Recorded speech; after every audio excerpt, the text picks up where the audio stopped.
রাসূল সাল্লাল্লাহু আলাইহি ওয়াসাল্লাম কেন ডান কাতে ঘুমাতে বলেছেন, তার কারণ এই ভিডিওতে দেখানোর চেষ্টা করব ইনশাআল্লাহ। রাসূল সাল্লাল্লাহু আলাইহি ওয়াসাল্লাম ঘুমানোর আগে ডান দিকে শুয়ে ডান হাত গালের নিচে রাখতেন। সহিহ বুখারী 247। চিকিৎসা বিজ্ঞান বলছে, ডান দিকে শুলে হৃৎপিণ্ডে চাপ কম পড়ে, কারণ হৃৎপিণ্ড বাম পাশে থাকে। এতে শ্বাস প্রশ্বাস স্বাভাবিক থাকে, হজম সহজ হয়। এক গবেষণায় বলা হয়েছে, ডান কাতে শোয়ার ভঙ্গি অ্যাসিড রিফ্লাক্স কমাতে এবং পাকস্থলীর খাবার সহজে হজমে সহায়তা করে। রেফারেন্স আমজি গ্যাস্ট্রোএন্টেরোল 2000। ডান কাতে ঘুমানোর উপকারিতা তুলে ধরা হল।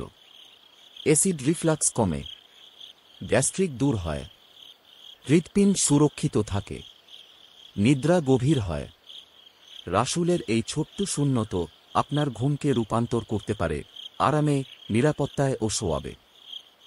যদি ভিডিওটি আপনার ভালো লেগে থাকে তাহলে একটি লাইক দিন, কমেন্ট করে আপনার মতামত জানান এবং এমন ইসলামিক ভিডিও পেতে সাবস্ক্রাইব করে পাশে থাকুন।